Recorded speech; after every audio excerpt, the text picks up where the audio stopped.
Hello everyone and welcome back to my channel. So ये आपका है second part ray optics chapter का। तो इस सेकेंड पार्ट में हम लोग लीनियर मैग्निफिकेशन से स्टार्ट करेंगे। Okay. So linear magnification basically क्या होता है कि ये एक रेशियो होता है किसके बीच में आपका हाइट ऑफ द इमेज जो कि एच डैश से हम लोग रिप्रेजेंट करेंगे to the height of object यानी कि एच। ऑब्जेक्ट की हाइट के तुलना में इमेज आपका छोटा हुआ है या बड़ा इमेज बना है तो उस रेशियो को बोला जाता है मैग्निफिकेशन। ओके। तो ये बेसिकली इसका फॉर्मूला होगा M equals to M. M मतलब कि मैग्निफिकेशन का notation M equals to H dash upon H. ठीक है। तो ये formula very very important for solving the numerical problem, right. So इसको हम लोग साइन कन्वेंशन के थ्रू इस डायग्राम से इसका फॉर्मूला को कैलकुलेट करेंगे। तो यहाँ पे आप लोग एक डायग्राम देख सकते हो। यहाँ पे ए बी जो है आपका ऑब्जेक्ट है and A dash B dash आपका है image, right.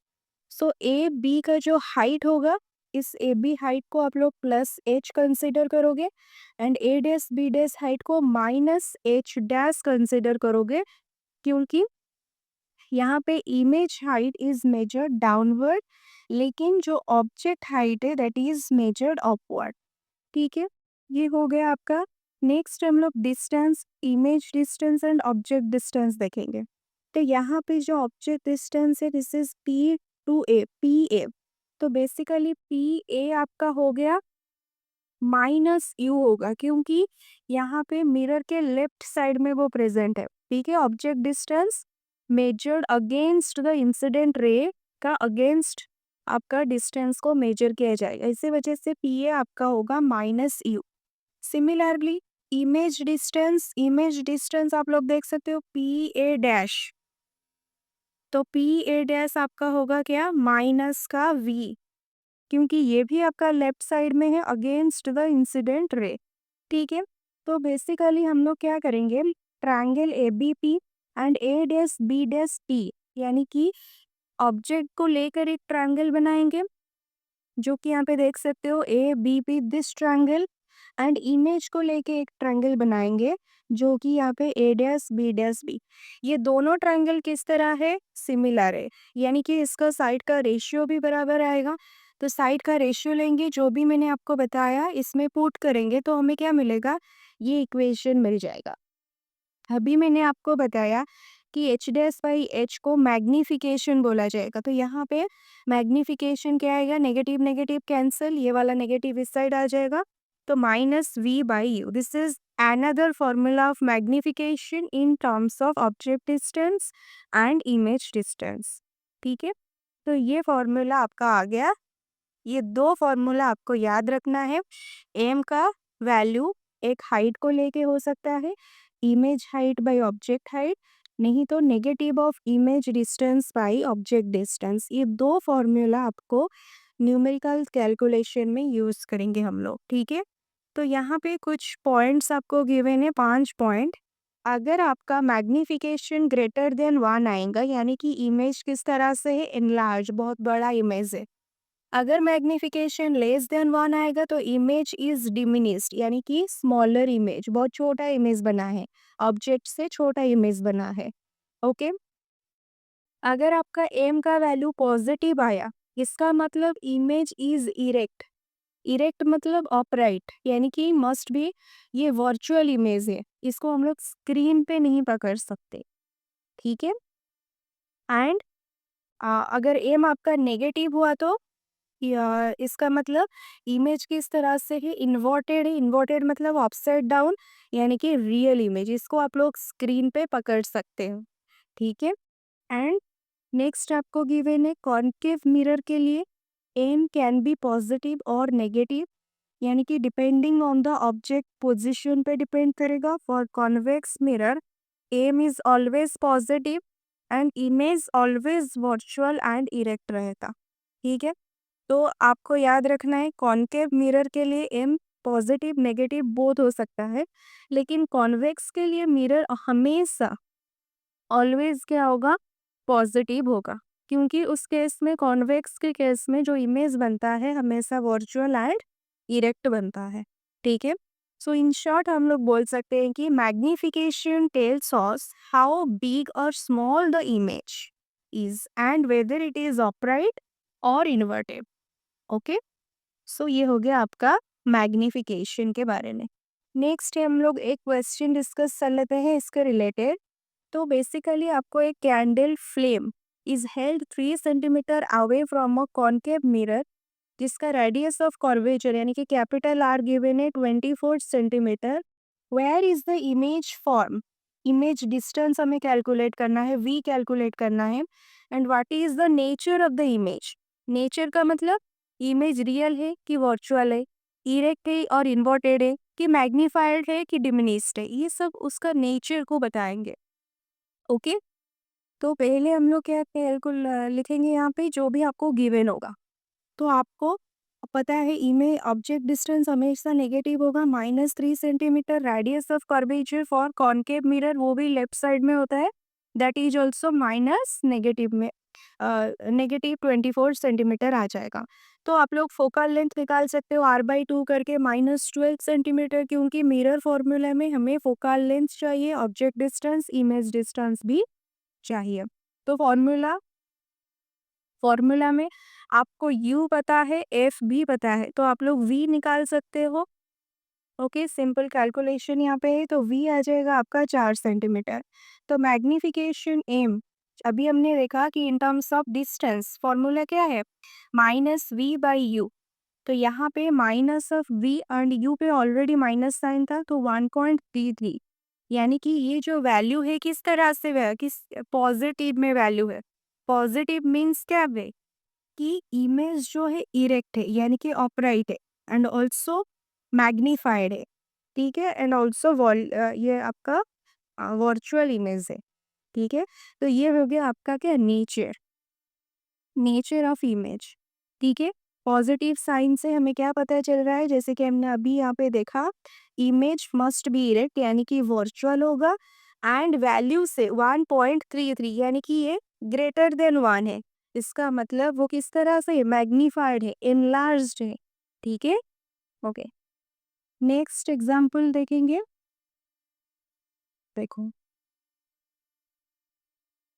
An object is placed in front of a convex mirror, focal length 30 centimeter. If the image is a quarter of the size of the object, find the position of the image. Okay.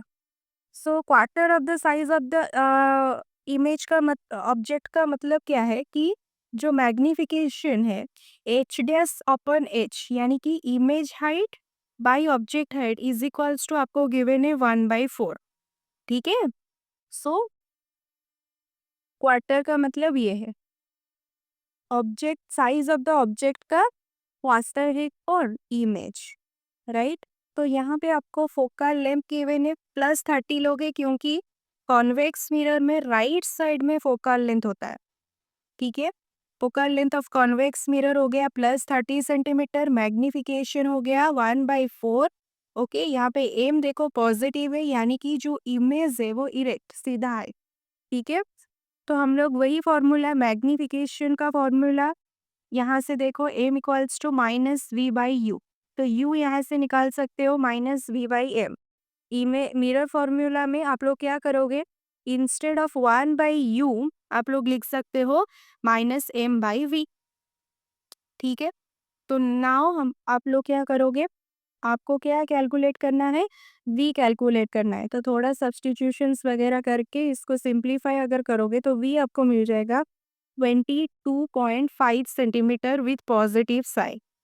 ठीक है, 22.5 ये positive है, इसका मतलब क्या है कि image is formed behind the mirror जो कि वर्चुअल, क्योंकि कॉन्वेक्स में तो हमेशा वर्चुअल इमेज प्रोड्यूस होता है। ओके, एंड ऑल्सो आपको पता चल गया एम इक्वल्स टू आपका था प्लस में 1/4, इसका मतलब इमेज इज इरेक्ट यानी कि ऑपराइट सीधा है एंड स्मॉलर क्योंकि ये जो वैल्यू है this is less than one यानी कि स्मॉलर क्योंकि ये 1/4 ऑफ द ऑब्जेक्ट साइज है।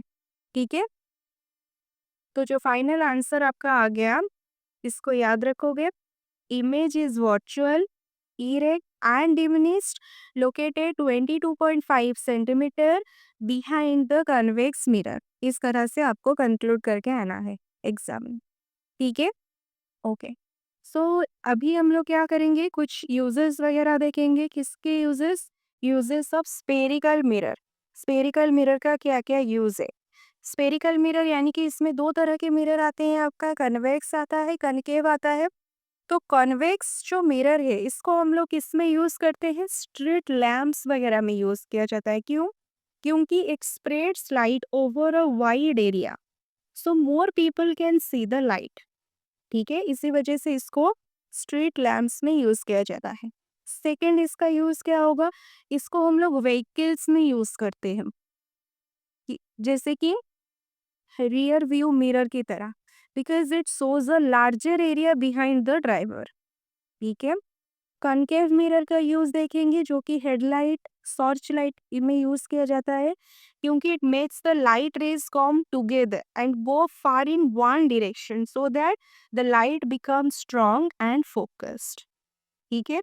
एंड ऑल्सो इसको फेस मिरर में भी यूज किया जाता है, क्योंकि it makes the face look bigger, यानी कि मैग्नीफाइड दिखाता है एंड क्लियर दिखाता है। So people use it while shaving और मेकअप में यूज करते हैं इसको। And the last one is spherical mirrors in trick mirrors. Trick mirrors का मतलब क्या है? यूज्ड इन मैजिक शो और fun parks to make funny and distorted images. ठीक है, इसको मैजिक वगैरह में भी यूज किया जाता है। ठीक है, ओके।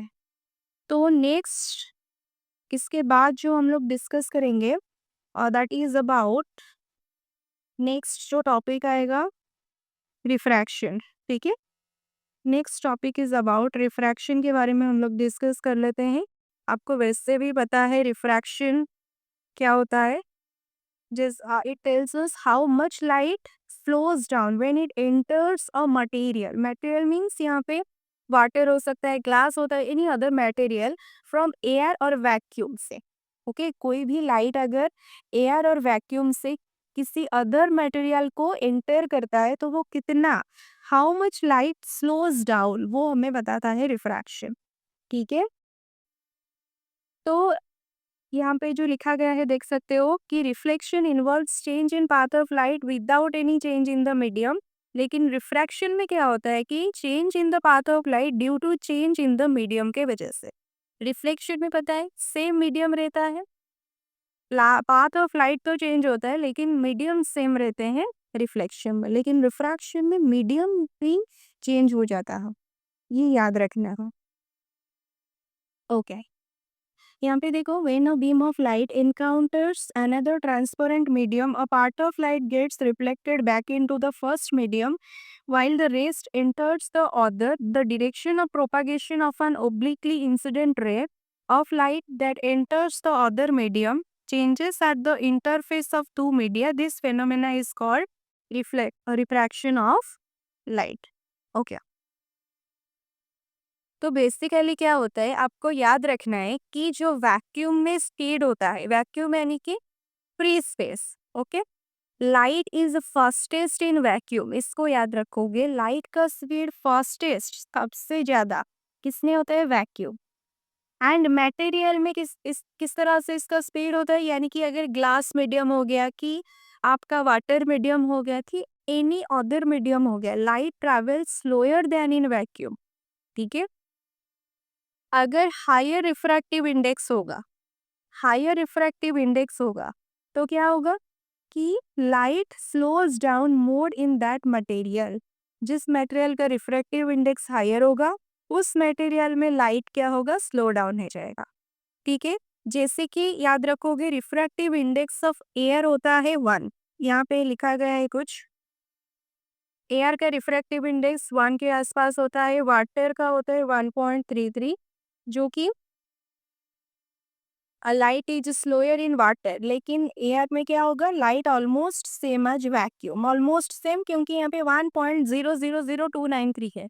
ठीक है, एंड ग्लास में आप लोग यहाँ पे लिखा नहीं गया है, ग्लास के लिए आप लोग इसको याद रख सकते हो, 1.5 के आसपास होगा अप्रोक्सीमेटली, जो कि even very slower. Okay, light is even slower here, जो स्पीड ऑफ लाइट होगा, ठीक है?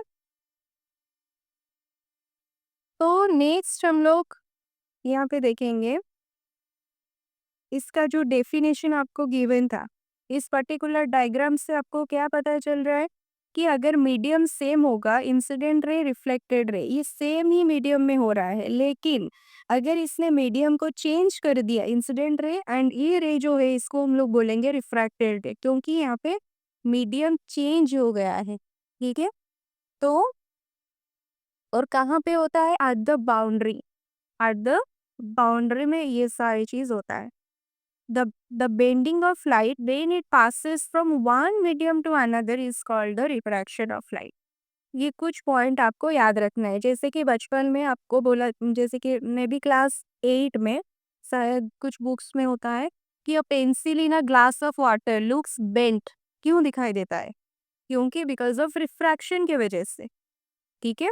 क्योंकि इसका आधा हिस्सा एयर मीडियम में होता है और आधा हिस्सा पानी में होता है, इसी वजह से वो बेंट करता हुआ दिखाई देता है, ठीक है?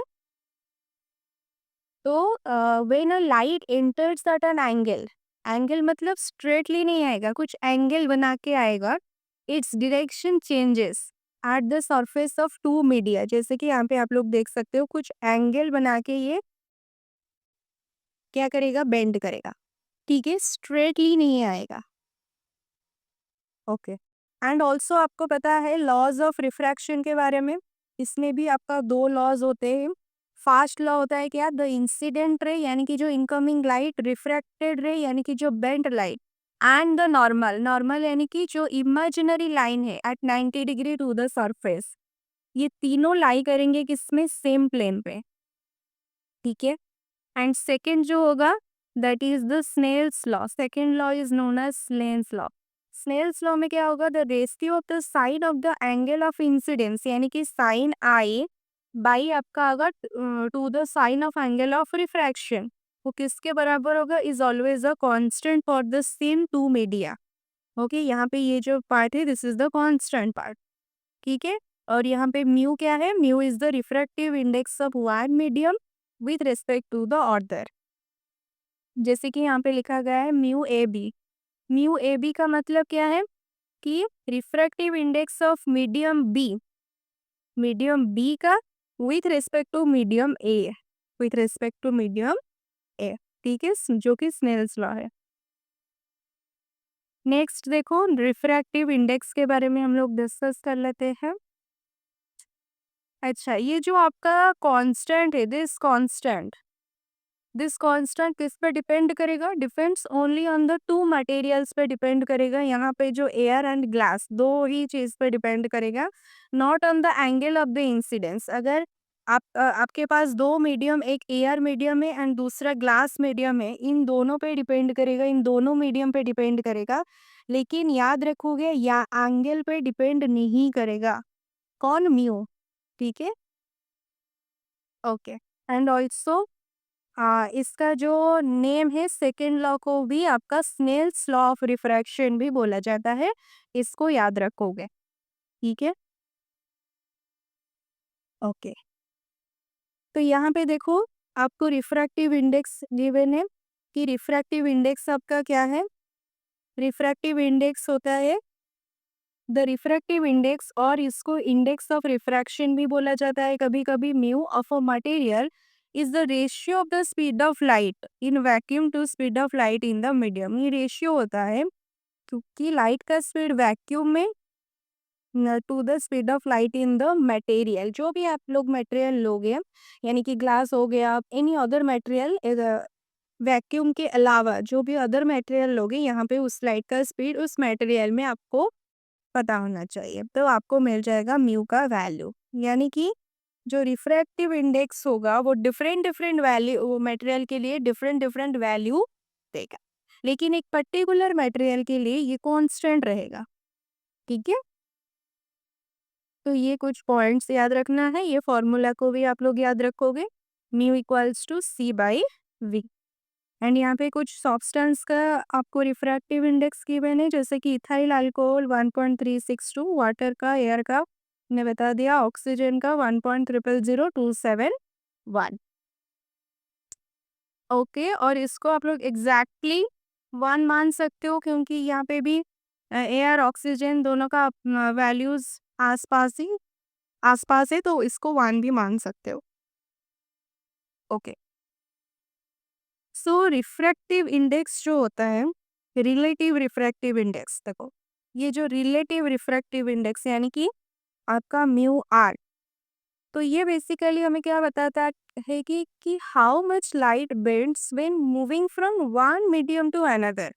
जब लाइट एक मीडियम से दूसरे मीडियम को मूव करता है, वो कितना बेंड हो रहा है, वो कौन बताता है आपको? Mu R.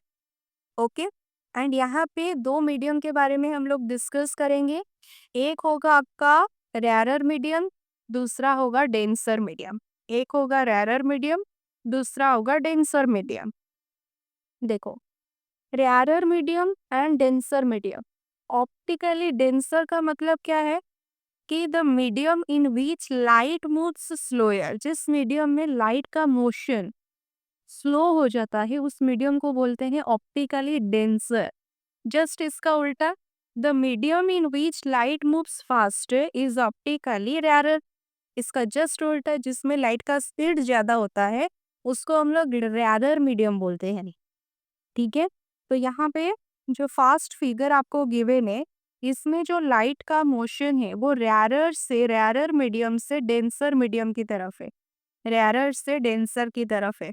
तो इसमें क्या होगा, if light goes from a medium where it is faster, rarer में उसका मोशन फास्टर होता है, टू अ स्लोअर वन यानी कि डेंसर में इसका मोशन स्लो होता है, it bends towards the normal. Okay, यहाँ पे आप लोग देख सकते हो, ये हो गया नॉर्मल, तो ये नॉर्मल की तरफ, बेंड्स टुवर्ड्स द नॉर्मल, क्योंकि यहाँ पे अगर आप देखोगे एंगल आई ग्रेटर होगा एंगल आर से।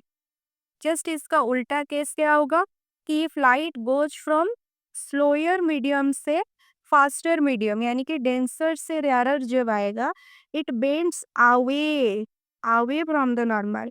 इसमें क्या होगा, एंगल आई आपका लेस होगा एंगल आर से। सॉरी, इस तरह से देखो, एंगल आई लेस होगा एंगल आर से। ठीक है, डेंसर से रेयरर जाएगा तो जो आर एंगल बढ़ जाएगा, रेयरर से डेंसर आएगा तो आर एंगल यहाँ पे घट जाएगा, क्योंकि ये टुवर्ड्स द नॉर्मल बेंड हो जाएगा लाइट। ठीक है, नेक्स्ट हम लोग ऑप्टिकल डेंसिटी के बारे में डिस्कस कर लेते हैं। ऑप्टिकल डेंसिटी क्या है, देखो, optical density and mass density ये दोनों चीज बराबर नहीं होते हैं, पहले तो ये आपको समझना चाहिए। ये दोनों चीज के बीच में आपको कंफ्यूज नहीं होना है। Optical density is not equals to mass density, क्योंकि ऑप्टिकल डेंसिटी मतलब क्या होता है कि is about speed of light के बारे में हम लोग डिस्कस करते हैं। लेकिन मास डेंसिटी का मतलब क्या है, मास पर यूनिट वॉल्यूम। ठीक है, तो यहाँ पे एक एग्जाम्पल आपको गिवन है, ट्रम्पेटाइन का, has less mass density than water but it is optically denser. Denser का मतलब slows down light more than the water.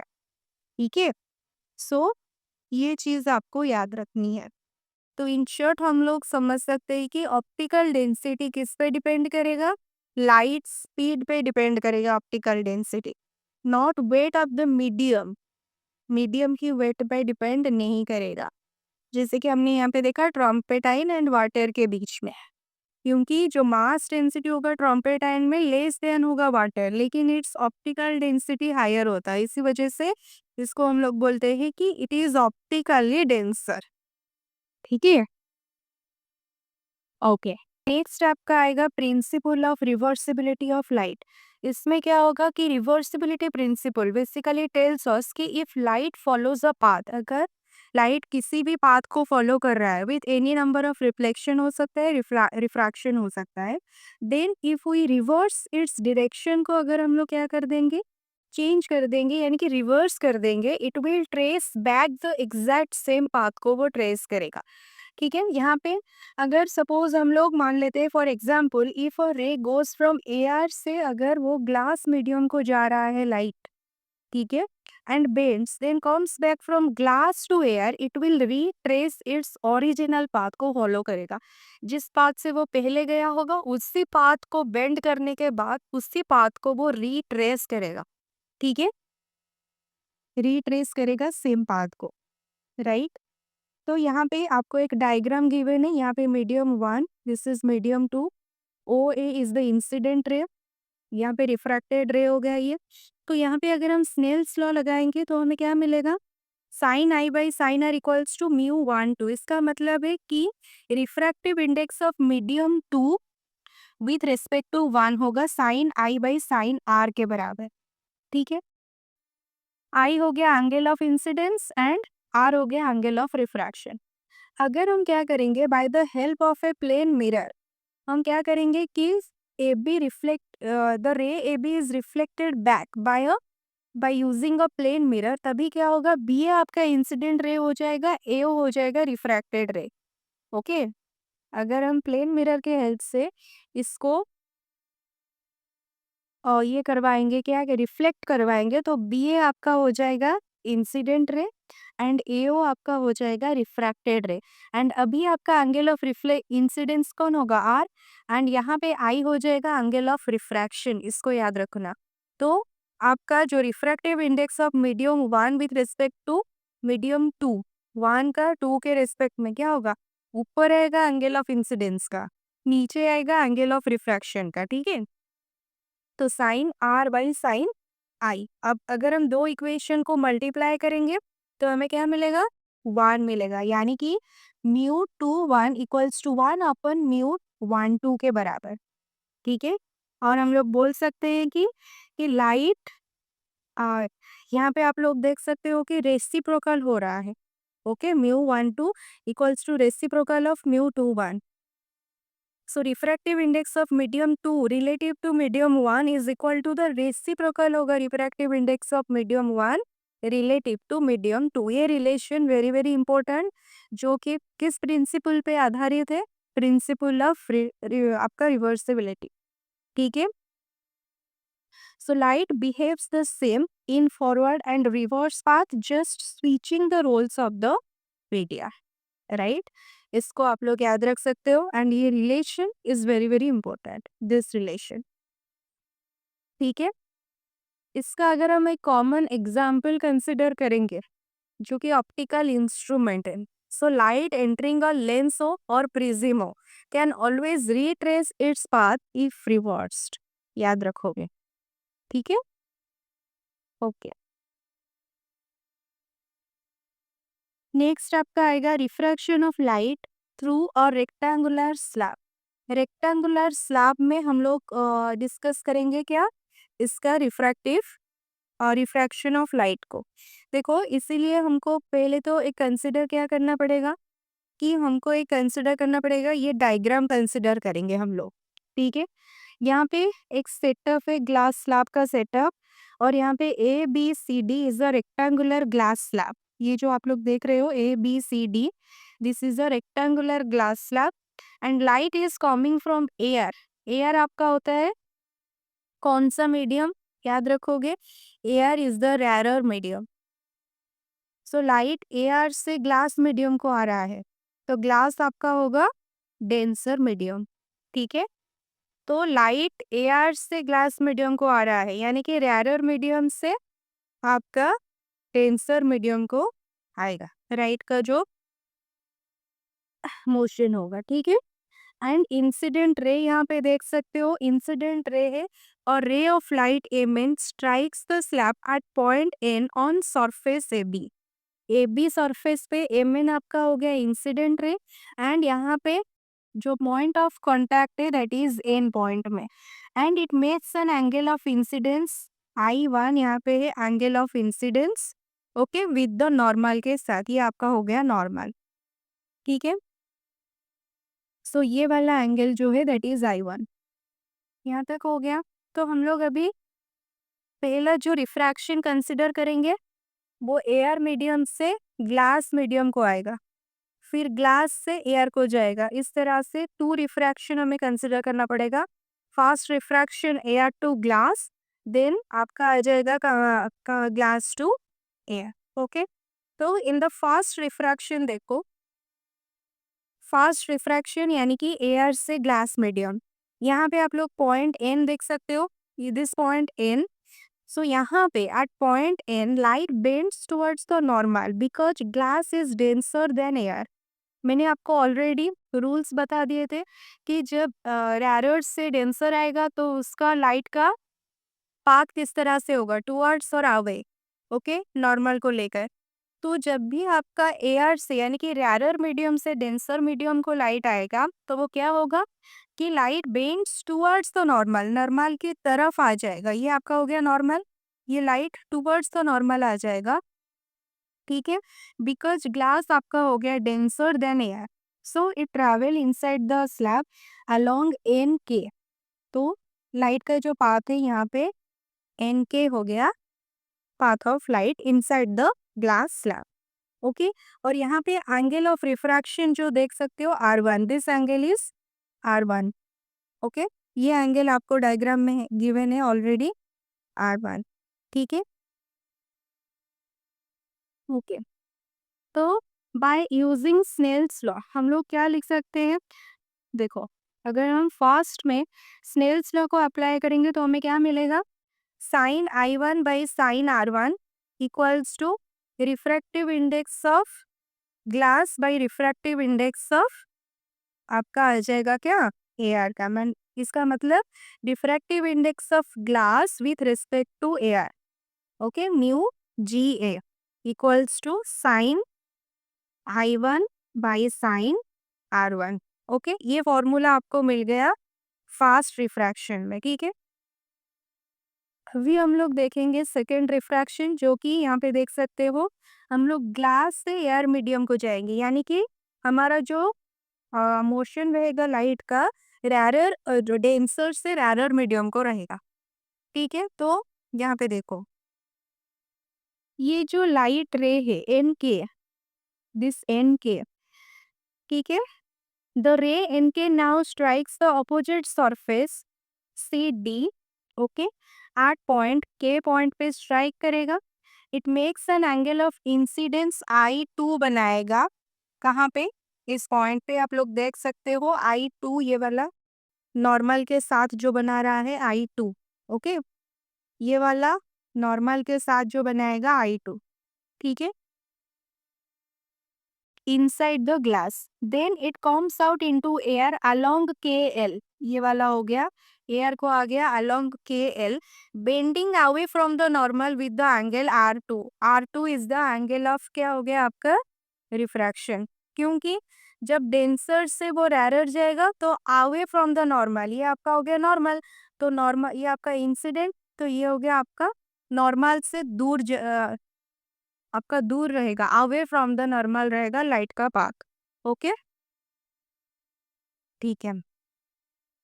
सो अभी हम लोग सेल्स लो यहाँ पे भी अप्लाई करेंगे तो क्या हो जाएगा कि रिफ्रैक्टिव इंडेक्स सब अभी आएगा एआर का with respect to glass medium, तो वो क्या रहेगा, sign I2 by sine R2, ठीक है। तो यहाँ तक हो गया, हमें इक्वेशन, ये दो इक्वेशन मिल गए, 1 और 2 इक्वेशन हमें पता चल गया, ये वाला expression and this expression, okay.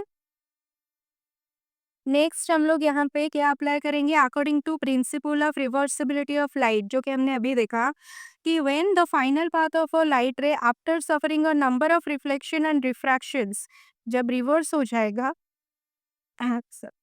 Then the ray retrace its entire path को वो रीट्रेस करेगा, ठीक है। So now imagine a plane mirror P held normal to KL। अगर यहाँ पे हम लोग क्या करेंगे, KL को परपेंडिकुलर करके एक प्लेन मिरर रखेंगे तो क्या होगा, फिर से लाइट रीट्रेस करेगा इट्स ओरिजिनल पाथ को, ठीक है।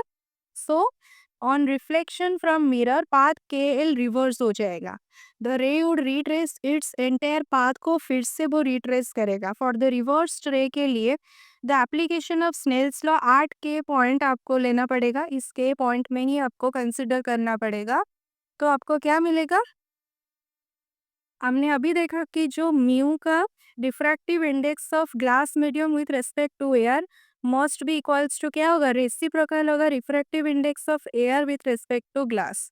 ये रिलेशन हमें पता है, यही होगा। ठीक है, तो यहाँ पे यही लिखा गया है, देखो। सो ये आपका आ गया। तो ये सारे के सारे चीज़ आपका उल्टा हो जाएगा। देखो, जो इक्वेशन 3 में refractive index of glass with respect to A, यानी कि एरिया, ये वाला जो था, ये आपका उल्टा हो जाएगा। यहाँ पे sign I by sine R1 है, लेकिन ये चेंज हो जाएगा, sign R2 by sine I2 हो जाएगा। क्योंकि अभी इंसिडेंट रे कौन है, अभी इंसिडेंट रे ये वाला है, के L incident ray and refracted रे के एल। तो यहाँ पे जो एंगल ऑफ इंसिडेंट होगा R2 and angle of refraction होगा I2। ठीक है, एंड सेकेंड में एंगल ऑफ इंसिडेंस होगा R1, रिफ्रैक्शन होगा I1।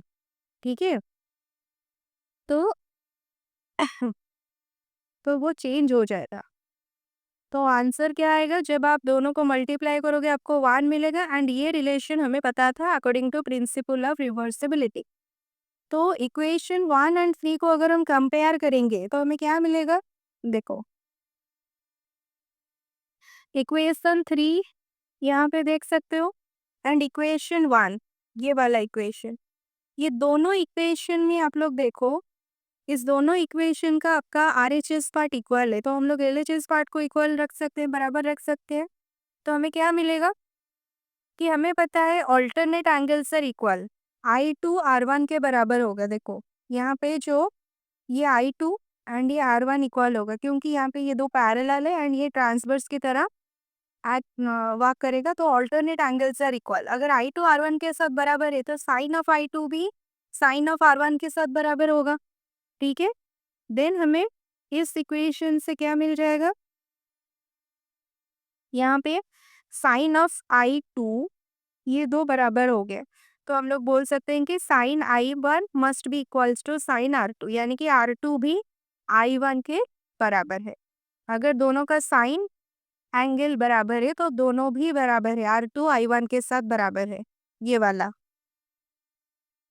ये एंगल R2 एंड ये एंगल I1 भी आपका बराबर है। फाइनल रिजल्ट हमें ये मिलेगा।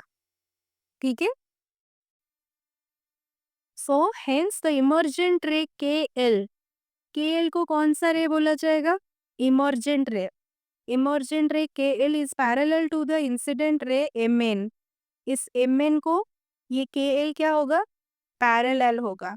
ठीक है, as shown in the figure we observe that the incident ray MN is displaced laterally on suffering two reflections through a refractions through a glass slab। हमने कितना रिफ्रैक्शन डिस्कस किया यहाँ पे, दो रिफ्रैक्शंस। ओके, लैटरली शिफ्टेड इसका मतलब displaced sideways. Okay, sideways वो displace हुआ है। तो यहाँ पे जो इम्पोर्टेंट रिजल्ट आपको क्या ध्यान में रखना है कि light enters and leaves the slab in a direction parallel to the original ray but shifted sideways. ठीक है, and this sideways shift is called lateral displacement, इसको बोला जाता है। ठीक है, इस शिफ्टेड को क्या बोला जाएगा, लैटेरल डिस्प्लेसमेंट, जो कि इसमें हम लोग इसका एक्सप्रेशन को भी कैलकुलेट करेंगे। जितना भी यहाँ पे लैटरल डिस्प्लेसमेंट हुआ है यानी कि के एल डैश, इसको हमें कैलकुलेट करना है कितना वो साइड वाइज डिस्प्लेस कर गया। ठीक है, सो उसका ये जो के एल डैश है इसको हम लोग कैलकुलेट करेंगे एक्सप्रेशन फॉर लैटरल डिस्प्लेसमेंट में। देखो, तो इस पर्टिकुलर में आपका क्या होगा कि from K draw K L dash perpendicular M N produced, यहाँ पे हम लोग के एल डैश को ड्रॉ करेंगे एंड एम एन प्रोड्यूस्ड को ये आपका यहाँ पे क्या है, परपेंडिकुलर है। So lateral displacement of the ray on passing through the parallel slab K L dash, तो लैटरल डिस्प्लेसमेंट को जो डिस्प्लेसमेंट जितना लैटरल यानी कि साइडवेज जो डिस्प्लेसमेंट हुआ है वो कितना है, के एल डैश ही हुआ है, इसको हमें कैलकुलेट करना है। तो इसको कैलकुलेट करने के लिए हमारे पास यहाँ पे आप लोग देख सकते हो डेल्टा है। डेल्टा क्या है, derivation on first deviation on first refraction. First refraction के वक्त जो डेविएशन एंगल है that is delta. This K N L dash, this angle is your delta. ये आपका है एंगल ऑफ डेविएशन, याद रखोगे। तो एंगल ऑफ डेविएशन यहाँ पे कौन है? Delta is the angle of deviation. ठीक है, तो इन द ट्राइंगल एन के एल डैश हम लोग sine delta P by H करके निकाल सकते हैं, क्योंकि आप देखो एन के L dash is the right angle triangle. ठीक है, तो डेल्टा हम लोग साइन डेल्टा कैलकुलेट कर सकते हैं पी बाई एच, तो के एल डैश क्या हो जाएगा? N K sine delta. Similarly N N dash के एंगल कंसिडर करेंगे। देखो एन एन एन डैश के एंगल, इस ट्रायंगल को कंसिडर करेंगे। यहाँ पे भी हमें क्या कैलकुलेट करना है? Cos R one. अच्छा, ये वाला आर वन एंगल। ठीक है, तो यहाँ पे कॉस आर वन यानी कि बी बाई एच करोगे तो आपको मिल जाएगा N K equals to N N dash by cos R one, taking N N dash as T. T आपका हो गया thickness of glass slab. N से एन डैश, ये वाला जो, इसको हम लोग टी से डिनोट करेंगे, क्योंकि ये वे एन से N dash. Okay, thickness T आप लोग लिख सकते हो एन एन डैश के जगह पर। So T by cos R one आ गया। तो यहाँ पे देखो इस इक्वेशन एंड आपका ये वाला इक्वेशन, इस एन के का वैल्यू हम लोग T by cos R one put करेंगे, तो हमें ये जो इक्वेशन 5 में क्या आ जाएगा? T by cos R one sine delta. And हमें पता है के L dash as it is T by cos R one and sine of delta. Delta के जगह पर हम लोग क्या लिख सकते हैं? डेल्टा को लिख सकते हैं I one minus R one. Delta को हमें लिखना है I one minus R one. ये वाला देखो, ये जो भी पूरा एंगल है, ये पूरा एंगल आई वन है, इस पूरा एंगल आई वन के बराबर है, ये भी आई वन है। Okay, vertically opposite angles. ठीक है, तो अगर ये आपका आई वन है तो ये पूरा भी आई वन होगा। तो अगर ये पूरा आई वन से मैं आर वन को रिमूव कर दूंगी तो मुझे डेल्टा मिल जाएगा।